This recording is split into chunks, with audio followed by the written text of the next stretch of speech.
Picture a Roman legionary on Hadrian's wall, winter winds howling, snow lashing down. He should be frozen, but he stands on a floor radiating warmth, able to retreat into a heated barracks, a sanctuary against the wild. This isn't magic, it's Roman engineering, the Hippocaust. The Hippocaust's disappearance would plunge Europe into centuries of cold. Roman ingenuity is often celebrated for roads and aqueducts, but their mastery over warmth was just as vital. Beneath their feet, a hidden world of pillars, channels, and fire made survival possible. The Hippocaust was a testament to conquering not just lands but the elements, built for centuries, not just a lifetime. Today, our fragile systems can fail with a single storm. The Romans built for resilience. Their warmth was infrastructure as essential as roads. Stone, brick, and design created a silent legacy of enduring comfort. As we face our own challenges, Roman ruins whisper a message: infrastructure should endure. The Hippocaust was more than heating. It was a declaration that Rome would thrive, even at the world's edge. It brought comfort and order, a genius that still awes us 2 millennia later. The lesson is clear: build for permanence, for resilience, for the ages. The warmth of Rome was no accident. It was engineered to last.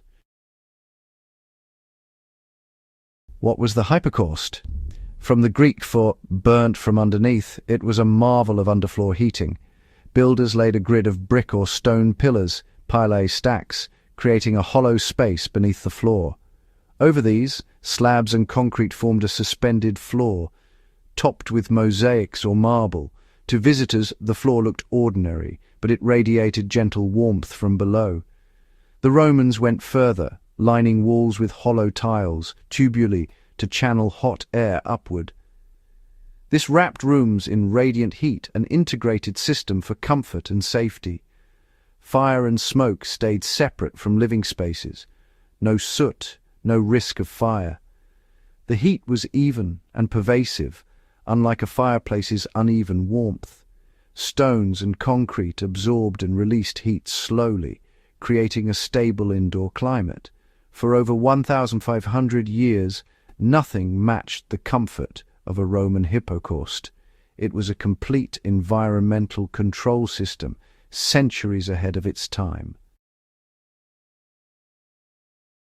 The Hippocaust's operation was simple yet brilliant. A furnace outside the building sent hot air and smoke into the hollow floor, where it circulated among the pillar stacks. The floor absorbed this heat, acting as a massive thermal battery. Wall flues, tubuli, drew the hot air upward, heating the walls before venting outside. The system was passive, self-regulating, and efficient. Little heat was wasted.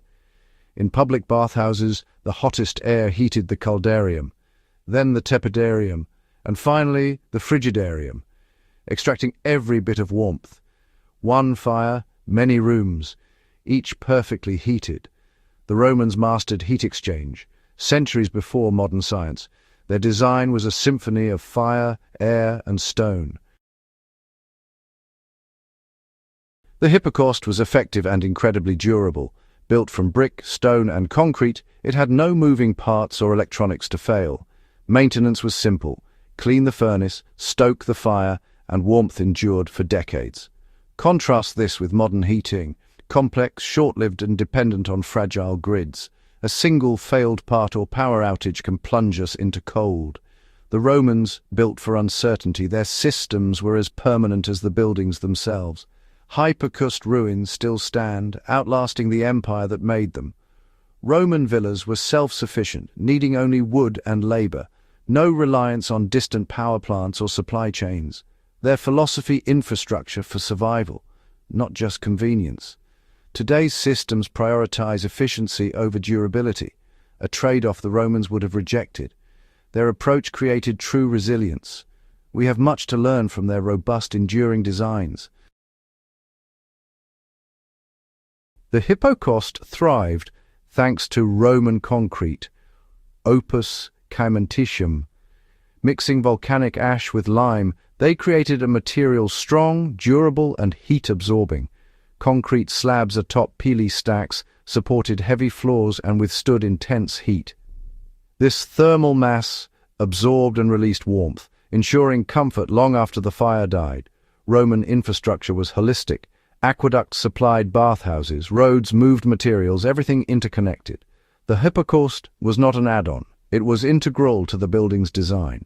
Today, we install heating as an afterthought. The Romans built it into the structure. Their buildings worked with physics, not against it. They didn't just heat air, they heated the very fabric of their homes.